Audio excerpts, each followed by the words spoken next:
Good afternoon, everybody. Welcome to another episode of the Gentleman's Dialogue. We're here sitting on a Friday afternoon, man. The weather's great here in Atlanta.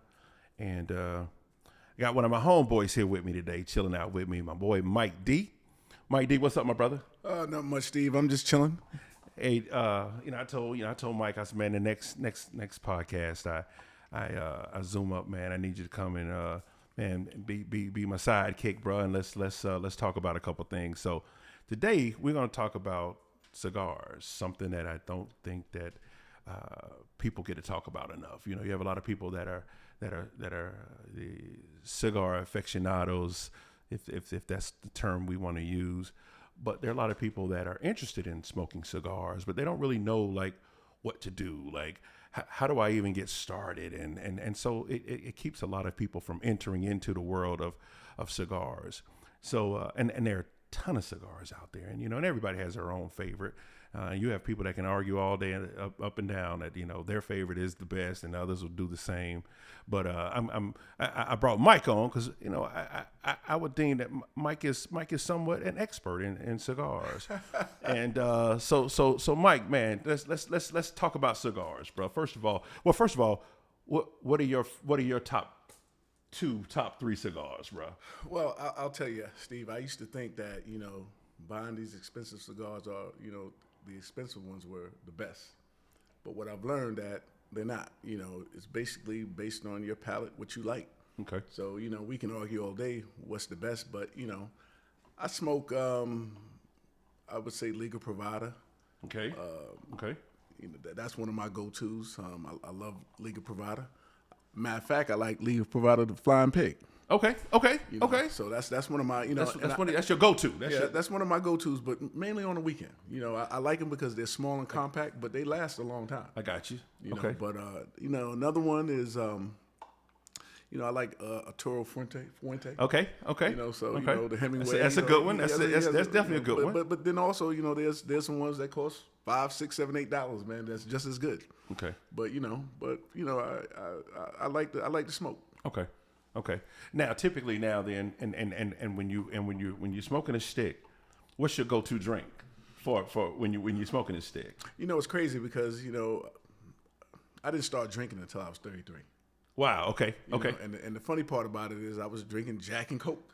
Okay. And start putting on some weight. I'm like, man, I got to cut this sugar out. Okay, I got you. The brown. Okay. So it wasn't until I started smoking cigars that I just started drinking whiskey.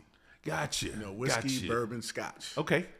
Minus the soda. Okay, but the perfect blend. Because that's okay. So then in terms of, and I'm not gonna even just split them out, but just in terms of your one of your favorite bourbons or scotch or whiskeys, what do you typically find yourself with a cup of when you got one of the Liga Privadas and you're smoking one of those? Well, if I'm out and about, I might drink some Blantons. Okay. I might drink Woodford Double Oak. Okay. Double Oak. All right. Okay. I drink Oban.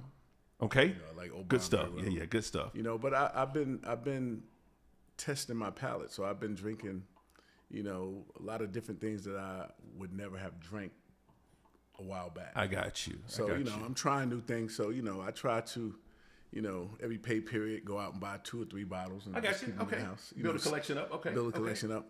But, but everyday drink, I would say I would probably drink, Whistling Pig. Okay. Whistle Pig is good. Number 6. I've tried number 10, 13, they're not all that great. No, the 6 actually, the 6 is because best. people automatically think that just because it's aged longer automatically makes it better. I like the 6 better. I got you. I'm with you on that. I agree with you. I'm with you on that. So, okay. But on a regular day, I might drink, Whistle Pig, number 6. I might drink, what is it, toast? Basil Hayden? Basil Hayden toast? I like that. That's a good, crisp, clean one. Yeah. So, but like I said, I try to just keep a lot of different whiskeys, so that way, depending on what day it is, I might try something new. Gotcha. Okay. You a wine drinker, brother? You drink wine? No, not really. I don't like the bitter taste and the sweetness of it, depending on, what it is. When I started drinking wine at first, I was drinking, what was it? It's a sweet wine. Can't think of the name of it. Shiraz? No. It was something that we women drink all the time. Like a Pinot? No, not a Pinot. I mean sweet. Zinfandel. No, not Zinfandel either. It was something sweet, something real sweet. What was it? I can't even think of the name of it, man. But to answer your question, I'm not a wine drinker. I got you. Okay. I'm strictly whiskey. Okay, I'm with you. I don't drink vodka. I don't drink nothing else. I drink all whiskey. I got you. Okay, I'm with you. I got you. That's a real good take on it. Mm-hmm. So now going back to the sticks, where are you in your levels in terms of boldness of the stick? Where do you like the boldness of the stick? Because a lot of people don't really understand that just any cigar is not a cigar. Yeah. And not just by the name, but even in terms of the strength, okay. or the amount of the strength of tobacco, or amount of tobacco that they have. So I started smoking in 2014. Okay. And when I first started smoking, I smoked a sweet cigar. I got you. I was smoking what was it, the small ones, the Tatiana ones? The Tatiana. Okay. Groovy Blue. The blues, okay. Okay. Friends would tease me, hey man, that's not a real stick. I'm like, I'm still smoking. It don't matter, I'm still smoking. Right. Because outside of that, I've never smoked anything. I've never smoked marijuana. I've never smoked cigarettes. I got you. Okay. But I just started smoking cigars. Okay, I got you. And I like the taste, so I graduated from there. I went to a medium blend. Okay. I tried a mild, but didn't taste too well. Understood. So now I'm smoking full body. You with the full body? Full body. Almost what I call the black cigars. Yeah, I smoke a full I got you. Okay. But I will tell you, when I first smoked my first full body cigar, okay, I broke out in a deep sweat. I felt sick. I felt nauseous. And actually I was sitting at the patio over there in Smyrna. Okay, the Smyrna one. Okay. I was over there in Smyrna at the patio, and the bartender was like, "Mike, you good?" I said, "Nah." I said, "I feel nauseous right now." And she says, "Here, drink some Coke soda."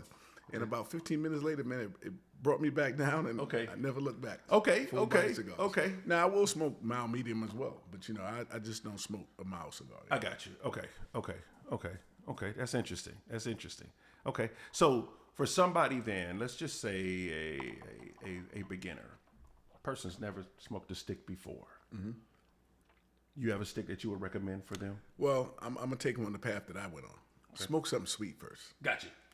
Get a little taste on your lips and whatnot, and smoke that. See how you like that. But really, smoking for me is not even about the cigar. Really, I got you. I like to smoke now, but it's more about men sitting down and talking, having a good conversation. I got you. And then when you look at it, here in Atlanta, you got so many women that smoke cigars. I think more women smoke cigars in Atlanta than men. I think I have to agree with that. I guess especially the places that I may frequent or go time to time, I do see a greater population of women that are smoking cigars than men. Yeah. And it's a good look for us. Yeah. Because we get to see and observe and watch. And talk to some beautiful women, but at the same time, it's more about brothers getting together and having a conversation. Camaraderie, yeah, I agree. I agree, brother. I'll tell you like this, like my wife right now, she complains about me smoking. Oh, really? You smell. I walk in the house, you smell like smoke. Okay. So she got me taking off my clothes in the garage. Okay. Okay, she got you naked in the garage. Exactly. So you come in. But at the end of the summertime is different, bro. But it's getting cold now, bro. Exactly. Yeah. And her comment to me is, you never smoke. Why are you smoking? I'm like, because, and you got to think about it. There's nothing really for us men, 50 and over, for us to do. I don't want to go out and clubbing and dancing. Right, I got you. So I want to sit down and get dressed, and if I decide to throw on a little hat. Okay. Sometimes I do, sometimes I don't. Okay. But I got a big head, got a little afro, so I got to put the right hat on, at the same time. But at the same time, it's just going out, sitting, talking with some friends, meeting new people, having conversations. Yeah, because it creates that. That's the environment that it does create. People conversing. Yeah. And it's always a conversation starter. Especially a lot of people say, "Hey, what stick is that?" Exactly. Or that stick smells good. What is that you're smoking? And next thing you know, we trading cigars. You're trading cigars. Yep, trading cigars. You're having a conversation, and it goes from just a couple people sitting at a table. Yep. Now you're bringing chairs up because now you got 5 or 6 people there. Exactly. Yeah. I found myself lately. Whenever I travel out of town. Okay. I'm believe me, I'm getting out. I'm trying to find me a cigar spot. I see. And interact with some new people and have some conversation. Yeah. That's that. Okay. That's a good take, man. You know, it's funny because, you know, here it is, my wife, you know, she's like, you just going to go out to some random place and smoke? I'm like, I'm black. Yeah.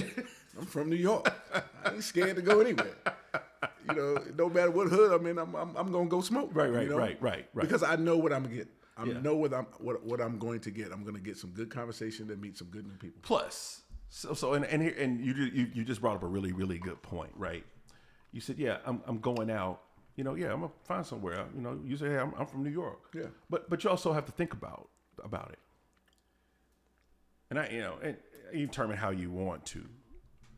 But a cigar lounge, you're not gonna find any hood rats. Exactly. I use that term because I wanted to make sure I that people got the big picture. Exactly. You're not gonna get that crazy nonsense. Exactly. There. Exactly. It's a totally different atmosphere. Exactly. At a cigar place than it is a hookah lounge. A hookah. Yeah. A grass wall hookah lounge. Exactly. Which, you know, you may wind up seeing 2 or 3 fights break out. Exactly. But you're not going to see that. And I mean, anything's possible. I'm not saying it doesn't happen. Exactly. But typically the people that are there are, it's your mature crowd. Exactly. These are people that, they're not coming out to fight. They're just coming out to have conversation, have a good time, smoke a stick, have a good drink, meet good people, and then take it back to the crib. We talking grown people. Yes. Grown people. Folks. Yeah. You know, so that's what you're going to find. You're going to find grown folks having grown people conversations and having a good time. Okay. You know, no loud music. You know, I like to go to a cigar lounge where the music doesn't overpower my voice. And you're not having to yell Exactly. to the people that are sitting right there at the table. Exactly. Yeah. Exactly. Okay.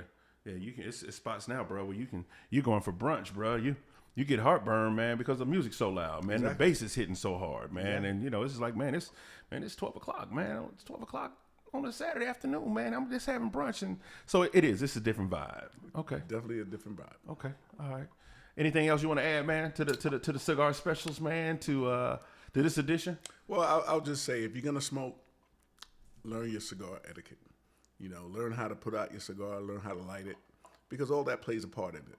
You know, because when you're smoking, sometimes if you light a cigar improperly, it will burn on one side. Yeah. So, you know, you'll have that uneven cigar. So, you know, there's a lot to learn from. And I'm glad you brought that up. So reiterate on that piece more, though, the etiquette. Well, I'll tell you like this. You know, for me, I went to Cigar 101 on YouTube, and I learned a lot in reference to how to light a cigar, how to smoke a cigar, you know, basically how to keep it lit without continuously lighting it. And, you know, what I've learned is every 45 seconds you should take a puff. Mm-hmm. So that way it stays lit. It stays lit. Okay. But like I said, you want that even burn, so you have to light it properly, you know. Okay. When you saying light it properly, you rotating the stick? Are you rotating the flame? Rotating the stick, rotating the flame, both, right. you know, Okay. Either or, you know. But the bottom line is you have to burn it equally on all sides. Okay. Any more etiquette in terms of even holding the stick or anything else you want to add? Because remember, you know, the whole idea, you know, is there's some people who are going to be seeing this who like, you know, maybe on the fence. And they say, well, you know, I don't necessarily want to become a cigar smoker, but I do want to try it. I want to see. So this etiquette definitely helps them. Yes. As they decide, as they make that decision. Yes. Hey, I may, you know, whether in DC, Chicago, Philly, Atlanta, wherever, you know, it may kind of help you out. You know, and look, you'll be a rookie, and if you got the etiquette, nobody knows you're a rookie. Yeah, you know, exactly. Unless you go out and get that bold one and you inhale it wrong, they'll know then. Exactly. But outside of that, you know, for me, you know, there's no proper. I would say there's no proper way to hold it, but you don't want to hold it like you holding a flute. Right. You know, so you know, I might hold it with my index finger. You know, in between that, you know, like a little half moon or something like that, or I might just grab it with 2 fingers and one on the bottom. Okay. But the thing about it is, you know, just you know, Cigar 101 YouTube. There it is. They'll give you the etiquette, you know, show you how to roll it. You know, I've seen people smoke a cigar and they'll put it out like a cigar. I mean, like a cigarette. Mm-hmm. And what that does, it creates a smell that's a lot nastier than what a cigar smells like. I got you. So you're supposed to basically put it in the ashtray and roll it. Okay. You know. Mm-hmm. So. Okay. Till it goes out. Gotcha. Yeah. Okay. All right. Man, well, that's great information, Mike. But you know, I smoke my cigars down to the nub. Yeah. So there's no need for you to put them out. Exactly. So you know, I might have me a little pin. and I might put it in, and I might smoke it, you know, because you know. Okay, now describe this pen to people. So for those who don't know what that pen is, what exactly is that pen, and what do you use it for, and how is it used? Well, I'll tell you, it's funny because when I first started smoking, I was like, I don't have a cigar pen, so I took a toothpick. Okay. And I poked the toothpick in at the bottom, at the end of the cigar, and I smoked it all as far as I could smoke it without getting burned. Okay. But then I have a female friend who was selling cigar pens, so basically it was some nice crystal with looked like a needle, where you would poke the cigar, you know, you would just hold it in your mouth and smoke it and put it down. Okay. But you know, I smoke my cigars down to the nub because you know they're broken up in threes. Okay. You know, the first third of the cigar has a different taste. Mm-hmm. The middle has a different taste, and then the end has a taste. Glad you brought that up. So so therefore you get the full taste of the cigar. Okay. You know, so you know, there's plenty of times I've went out, you know, and you see a lot of women at cigar lounges that don't smoke. Right. You know, and I'll say, you don't smoke? No, I don't smoke. I said, you know what? I said, hold on, let me buy you a cigar. Let me buy you something that I think you would like. And I would get them a Tatiana. They might not smoke it, but at that point they'll say, oh, this is good. Yes. You know, and then somewhere down the line, they start smoking more and more. And then next thing you have it, you see them a year later, they're full blown cigar smokers. Yeah, man. So you know, hey, more women smoke cigars in Atlanta. Yeah, and you know, hey, the fine print, smoking can cause cancer, and do not smoke if you are pregnant. So always have to make sure I like to reiterate and tell people that, but you know, do it at your own risk. Exactly. But at the end of the day, you know, I think. You know. So let me ask you a question real quick. Mm-hmm. I've seen people inhale. I don't inhale. Right. I don't inhale it, blow it out my nose, and right. You know, I've heard that you get the full taste of it. I don't know how true that is, but you know, people do inhale, and I've learned that the majority of people that inhale cigar smoke are the ones who used to smoke cigarettes. Okay, I got you. So I don't know how true it is, but I don't inhale. I'd be afraid to do that, bro. Yeah, I'd be afraid, bro. It just is here and out. Here and out, I'll pull it. I'll hold it in my mouth for a little bit, but then I'll put it out. Yeah. You know, so Okay. All right. Well, hey, man, Mike D, appreciate you, my brother. All right, Big Steve. Thank you for the take on the cigars, and I'm pretty sure that there's some people out there that are going to appreciate this information. A lot of people, man, you know, this is, you know, I guess you can, you know. Some information it's hard to get if you don't have anybody who's familiar with that. Yes. You know, that information. So you know, but I'm glad you were able to come on, man, and spread some information, give us some good stuff, man, and maybe we'll do maybe next week we'll do a part 2. Maybe matter of fact, maybe we'll even, you know, introduce a few different sticks and kind of talk about them and discuss whether they full body and bold, whatever, mild, and then probably also couple with some bourbons or some scotches, and then we can kind of even firsthand kind of tell people how they blend, how they go together. Exactly. Yeah. Okay. All right. Appreciate you, my brother. Thank you, sir. Appreciate it. Anytime. That was funny.